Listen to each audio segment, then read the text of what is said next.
getting ready for the Besom lecture.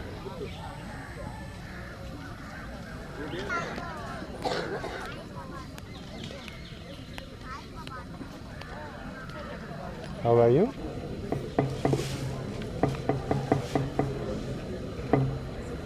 Hello.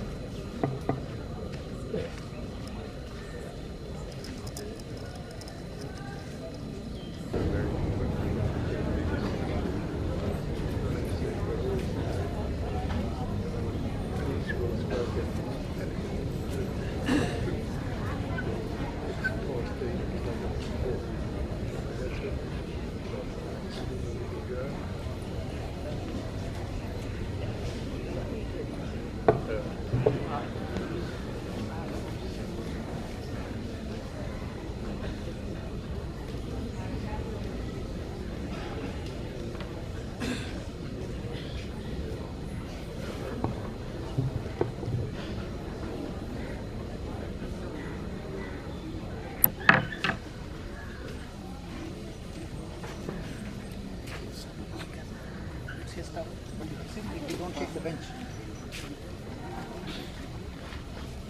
Don't shake it. Okay.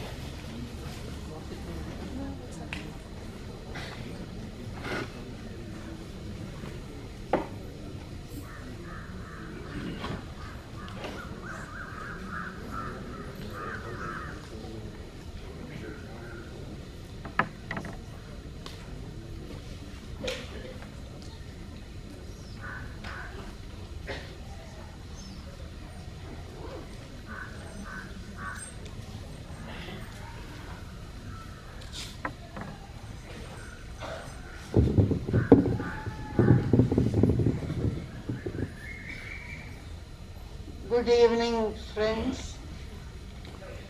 I have the very great pleasure of introducing, it is not a good word in the context, but I will use it, Mr. Olande Ananda, to this audience, many of whom may have seen him from a distance because he has been attending various conventions here and has been a member of the society since the early 1950s. He was born in Amsterdam. In 1972, he set off to India in search of yoga and meditation. After reading the autobiography of a yogi, he visited Rishikesh and from Tiruvannamalai, and in Ranchi he could have become a monk of a different kind. But he happened to visit Sri Lanka and became familiar with Buddhism and Vipassana meditation and got ordained as a Buddhist monk in 1975. Since then, he has been a Buddhist and a theosophist. Venerable Ananda has been an active teacher of meditation all over the world and has been a member of the living interreligious dialogue for many years. He has been a member of the Theosophical Society since 1976, which is a long time ago, notwithstanding his long association with J. Krishnamurti, he has remained a Buddhist monk.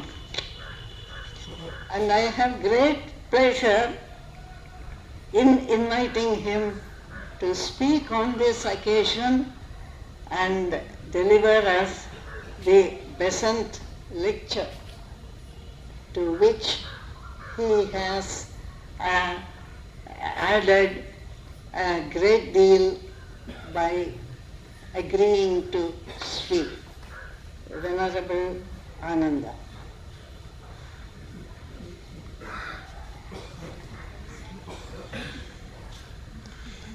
Thank you very much, Radhaji.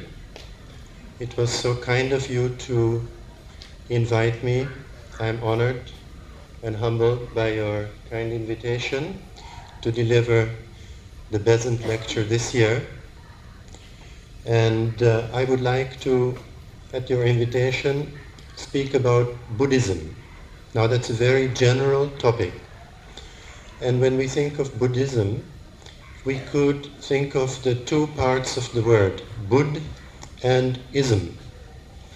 Now the ism of Buddhism is not really the wisdom of Buddhism or the Buddha himself, but rather the organized religion, the teachings as they have been handed down, the spreading of the teachings to various countries, from its mother country, India, to Sri Lanka, Thailand, Burma, Laos, Cambodia, even to Bangladesh and Malaysia, Indonesia, and also Vietnam, China, and Korea, Japan, as well as Tibet, of course, and even countries like Pakistan and Afghanistan, and even beyond, were influenced by the teachings of the Gautama Buddha.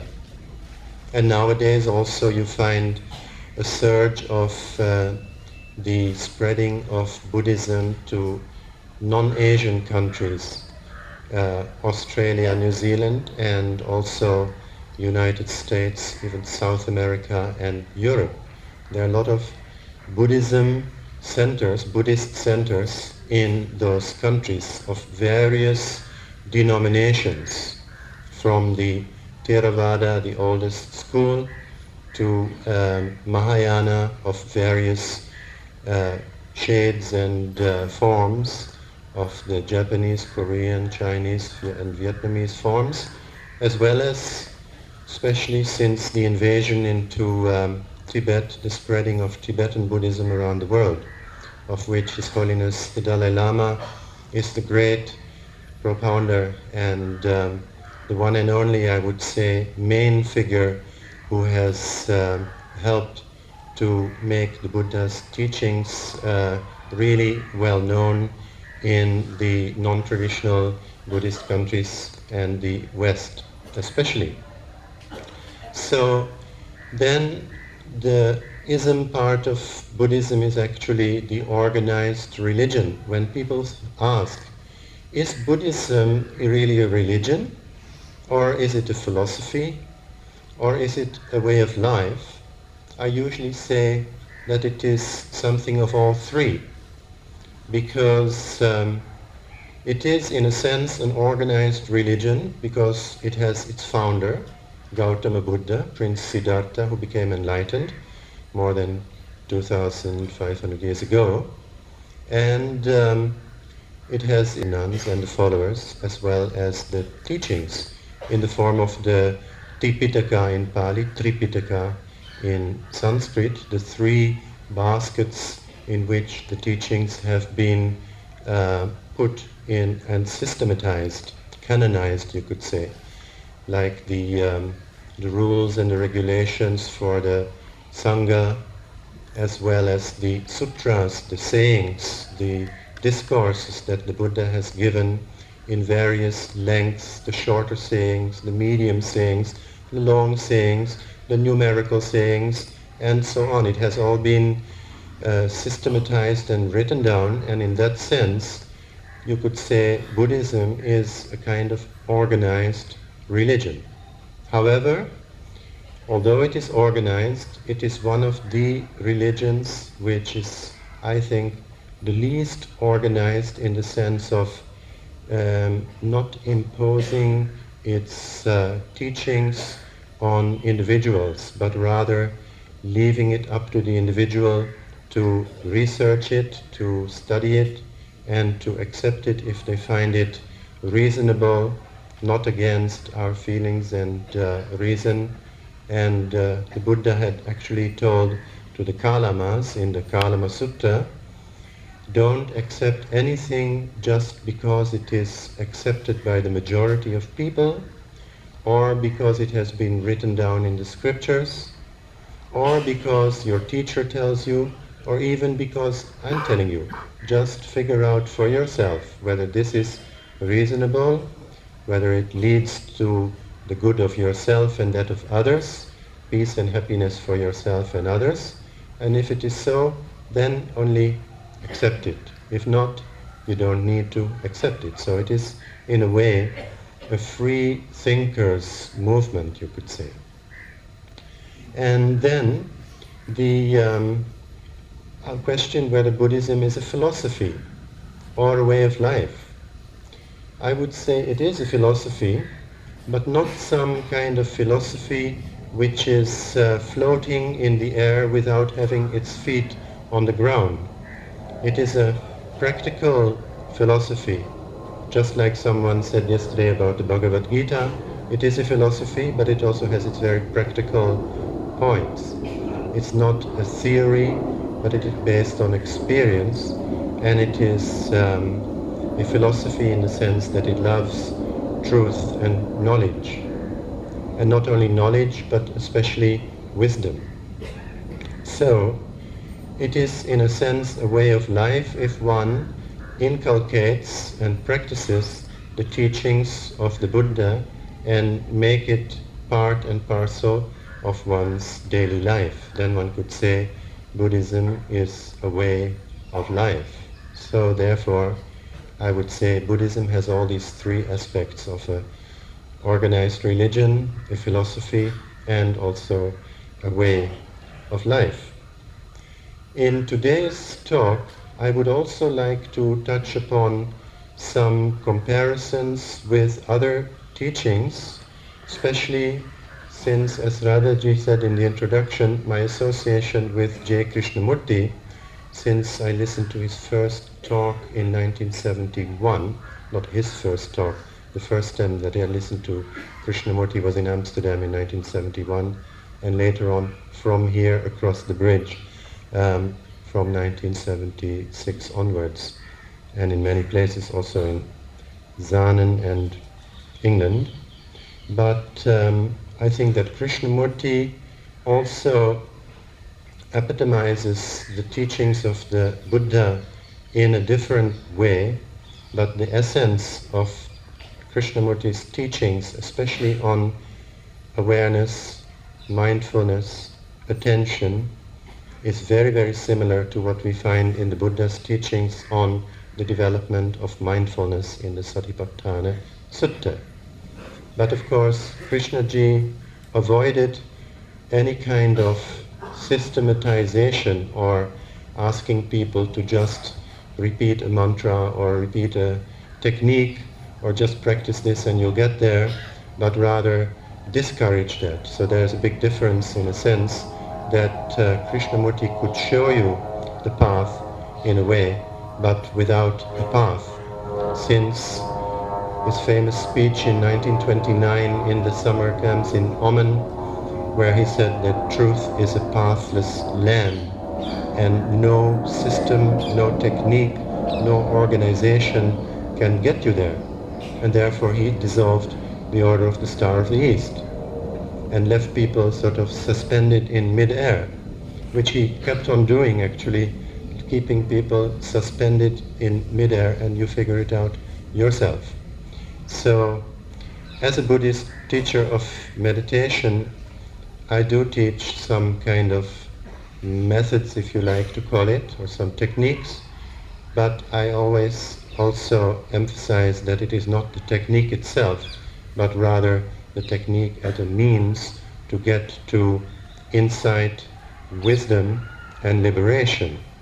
Buddhism is actually a kind of liberation philosophy, in the sense of getting people to free themselves from the causes of suffering.